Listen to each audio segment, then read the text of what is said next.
நம்மளுடைய கலைஞர்களுக்காக ஊருக்கு 2 பேரு அந்த பெருதினம் பாக்குறீங்க இல்லையா? நாடகம் நல்லா இருக்கணும், ஊர் பொது நிகழ்ச்சி எடுத்து நடத்துற அண்ணன்கள், நாடக மேடை பக்கத்துல இந்த பக்கம் ஒருத்தர், அந்த பக்கம் ஒருத்தர் தயவு செய்து உட்காருங்க. கலைஞர்களுக்கு ஊர்ல தொல்லை குடுக்குறவங்களால கலைஞர்களுக்கு தொல்லை வரக்கூடாது. அதெல்லாம் நீங்க தான் கொஞ்சம் பாத்துக்கணும்.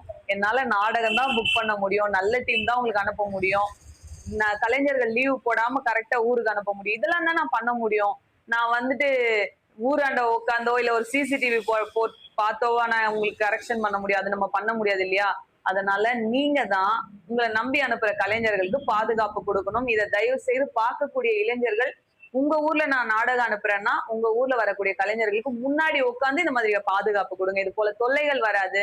ஊர்ல நாடகம் நல்லா போகும். பெண்களும் குழந்தைகளும் எப்படி தெரியுமா ஒரு ஒரு ஊர்லயும் ரசிச்சு பார்க்குறாங்க. அதெல்லாம் பார்க்கவே இந்த காலத்துல இப்படி எல்லாமா ரசிச்சு பார்க்குறாங்க. இந்த பணியில கூட அப்படின்ற ஒரு ஆசை இருக்கு. அதெல்லாம் நீங்களும் உங்க ஊர்ல இதே போல நாடகம் நல்லா இருக்கணும்னா, கலைஞர்களுக்கு பாதுகாப்பு குடுங்க. சொல்லி சொல்லி எனக்கு தான் வாய் வலிக்குது. நெறைய ஊர்ல இன்னும் அத மாத்திக்க மாட்றீங்க. கொஞ்சம் மாத்திக்கங்க.